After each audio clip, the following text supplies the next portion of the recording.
You now have stories starting to emerge where high-ranking military officials are openly defying the president, outright saying, "We will outlast him and we will defy him." No, I mean that is.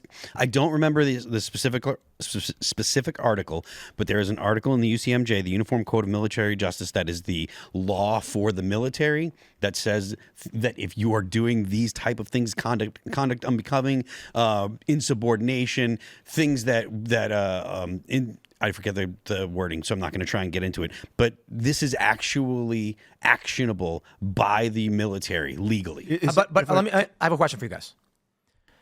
With this individual who was removed, arguably because she would not show Trump's picture, I believe that shows a disdain for Trump, but whatever. And this report, this other woman. Do you believe that there is a possibility that if Trump were to issue a lawful order, they would disobey it? Yes, completely. Some of them, for sure. But yeah. I'm referring to these particular high-ranking officials who refuse to show his picture. I think there's a good chance, yeah. Just the but lawful orders. And I think it's fine to fire them. I mean, I don't see any. There's no gray area here. You work in the military. You serve at the pleasure of the president. That's clear cut to me. My concern is not that Trump can't fire them. Of course he can, and he did. My concern is that we are seeing growing cohorts of individuals in high-ranking levels of government that are in active defiance or usurping of power. Well, that's always been the case, right? I mean, that was true in his first administration. Absolutely, like the deep state, the intellect,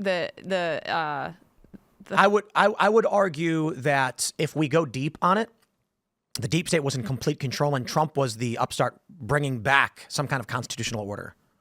In 2016. When Trump got elected, that was when an element of constitutional republicanism actually returned to the government.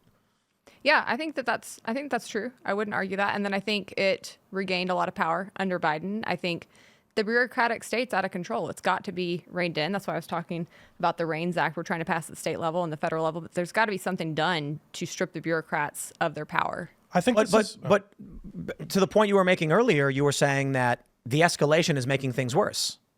The escalation with the judiciary.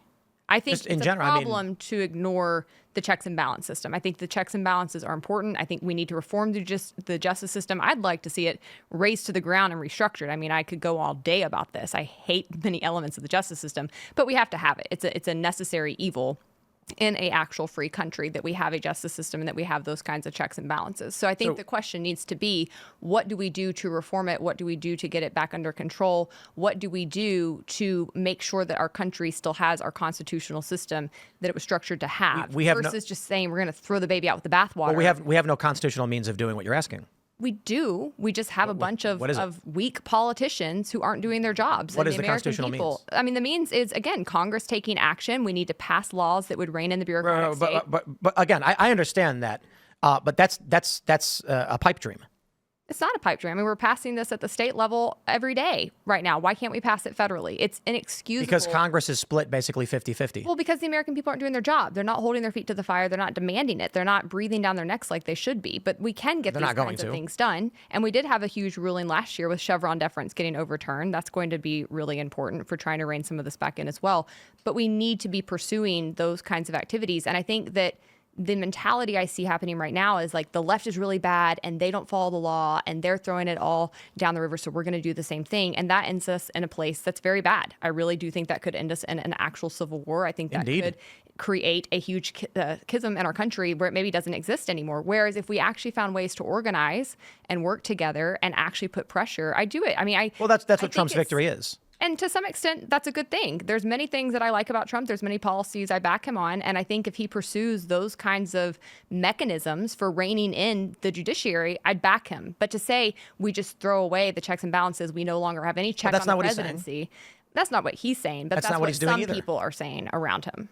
If as we've already determined, and I want to say, judiciary, I don't think he has to act in this case. I was saying earlier, I think the Supreme Court's ruling on this case is very mushy. They said he had to facilitate the return. Legally, that doesn't mean he has to go and get this guy. It just means he has to cooperate if they want to return him. So I actually don't think that he's even legally in the wrong right now. We know the judiciary is acting outside the confines of the Constitution. Often. Literally, universal injunctions are unconstitutional.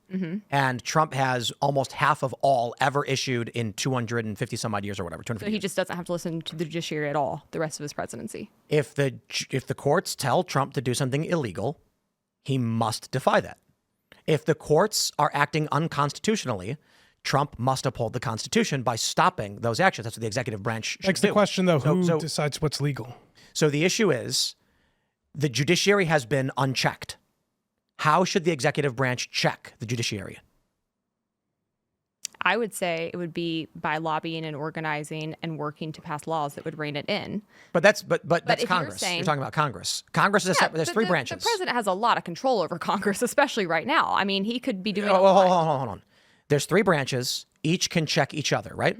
What is the executive branch mechanism for checking a rogue judiciary? They could nominate judges. Well, now that it's full, but that's the executive's check on the judiciary. Their ability There's other checks. I think that's the main one, that they get to nominate judges. And people would argue that Trump nominated 3 Supreme Court justices? Yeah. Trump can instruct the executive branch not to listen to any other branch. He's the head with sole executive power, and this is what executive orders are, and he can't do that. And it's only by Trump playing fair or being nice in agreement does he do anything otherwise. So typically we have in this country is an unasked question, I suppose, for hundreds of years of if each of these branches are independent and equal and they check each other, then how is it that a president can issue an executive order to federal law enforcement not to enforce the law? Isn't that the legislative branch putting a check in the executive saying you have to do this? Would the judge then say, no, you have to do it, but the president could just say, nah. And that's exactly what happened with DACA. Obama just said, we're no longer going to enforce the law. That's in defiance of the judiciary and the legislative branch because the executive has sole authority over its executive functions. The executive naturally is arguably, well, actually, there is no most powerful because the Supreme Court issues rulings that affect the entirety of smaller and lesser jurisdictions. In this regard, the check is quite simple. When the courts are rogue, you do not abide by them. That's it. But then how do you decide that as the executive? Who decides that if the judiciary is rogue? Does the executive decide that? This is a constitutional crisis in which I said it's a largely unasked questions over nearly 250 years. Thanks for checking out this clip from Timcast IRL. Make sure to watch the show live Monday through Friday at 8 p.m. Subscribe to this channel, and we will see you all there.